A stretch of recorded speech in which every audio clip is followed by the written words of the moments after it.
না, সামনে HS exam, ভালো করে পড়াশোনা করো।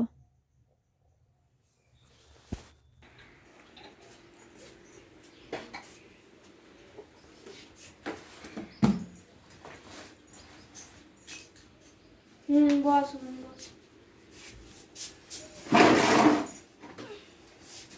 যাও।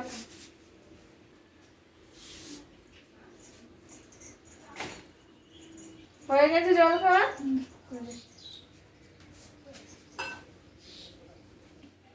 আরে এই শাড়িটা পরে আজকে রেডি হয়ে থাকবি, সুন্দর করে সাজবি। কেন শাড়ি কেন পরবো? কোথাও যাবে নাকি? না না, কোথাও ঘুরতে যাবো না, তোকে আজকে দেখতে আসবে। কি বলছো? কেন? আমার তো সামনে এক্সাম, আমি কেন? কি মানে কি, অনেক বয়স হয়েছে, স্কুল কলেজে পার করে দিয়েছে, এবার যা পড়ার বরের বাড়িতে গিয়ে পড়ো গা। আমি এখন বিয়ে করবো না, আমার সামনে এইচএস এক্সাম, আমি তারপর কলেজে যাব, তারপর আমার কত স্বপ্ন আছে, আমি এখন বিয়ে করবো না। তোর কথা শুনে আমরা চলবো না, আমাদের কথা শুনে তুই চলবি।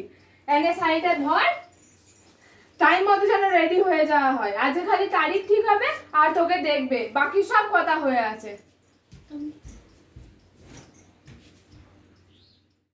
আমার কত স্বপ্ন ছিল, বড় হয়ে চাকরি করে মা বাবার দায়িত্ব নেব, কিন্তু সেসব বোধহয় আর হবে না।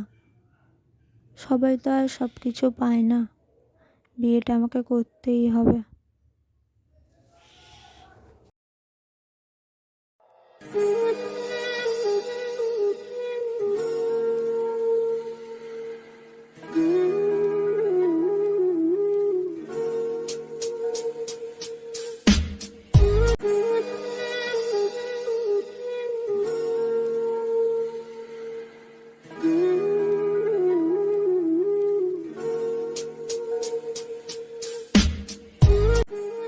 মেয়েদের নিজের স্বাধীনতা বলতে কিচ্ছু নেই।